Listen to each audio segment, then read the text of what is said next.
When is a saloon not a saloon? Why, when it's a four-door coupe, of course. Saloons are for fuddy-duddies and boring dads. But a coupe, those are for cool dudes. This is the latest Mercedes-Benz CLA Coupe, and it's based on some of the same oily bits as the A-Class saloon. But it's a bit more rakish, a bit more leather jacket, a bit more hip and happening. It's got a sleeker rear end and some more shapely bodywork, which Mercedes says is seductive and has sensual purity. It's basically a mini version of Mercedes' larger car, the CLS, and it's aimed at younger customers that want the practicality of a saloon, but with the style of a coupe. Sounds cool. Mercedes says that the CLA Coupe is, quote, a cool cocoon for digital natives. Which, horrific PR speak aside, does mean that it's actually pretty swank in here. Up front, it's virtually indistinguishable from the A-Class, which means it gets this big widescreen display with driving information and infotainment on it. We've done a video on the A-Class, which you can see by clicking on the link below, and pretty much everything we say about that remains true here. Where this differs, of course, is in the back, and while the sloping roofline might make for a cool look, it does mean that headroom is a little snug. Taller adults, prepare for a tight fit. Still, it does have a nice big boot, and the build quality is very nice. The cars we've been driving on the launch event here have been of a very high spec, but still you never feel like you're in some sort of budget version of the Mercedes experience.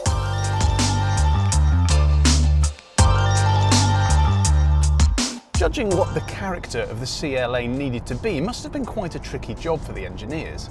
On the one hand, it's meant to be a bit hipper and sportier than the A-Class, but on the other hand, it's got to be comfortable and leave enough space for the more hardcore models that will be coming from Mercedes' tuning arm, AMG.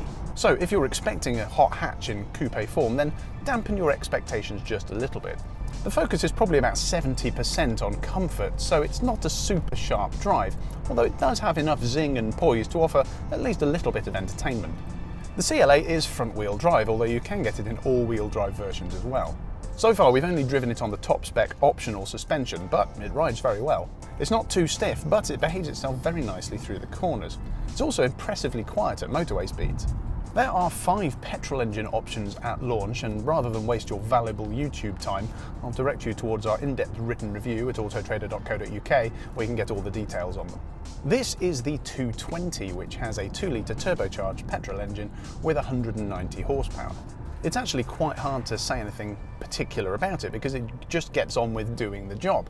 Nice and strong where you need it to be, nice and quiet. It's a really good engine. Also, based on our admittedly very limited time with it, it's been impressively efficient as well. We've also had a quick go in the 220D, which is the diesel option that's coming later this year. It's nice and quiet with a decent amount of grunt, and if you're planning on doing lots of motorway mileage, that might be the one to go for. All models at the moment come with a nice quick, smooth automatic gearbox, although a 6-speed manual option will be added later as well. One notable aspect of the CLA is that it inherits quite a lot of autonomous driving technology from the top-of-the-range S-Class. That means that it can take over acceleration and braking, and to a certain extent steering as well. Whether or not you're interested in that kind of thing is up to you, and it's a paid-for option, but regardless it does the job very well and offers an interesting vision into the future. The CLA is an evolutionary car, one that starts where the A-Class is and goes a bit more dynamic, a bit more stylish. It's not a proper sporty car, it's more of a cruiser, but one that's nicely made and packed with modern tech. If you're hoping for a proper driver's car, then this is probably not yet the car for you. Keep an eye out for the future AMG models for that. But as a general all-rounder that offers looks, quality, comfort, a decent driving experience and a certain level of practicality, it's pretty darn good. Now, if you want more information on the CLA Coupe, we have got a full in-depth written review at autotrader.co.uk. Don't forget to like, subscribe, comment, the normal things, you know what to do.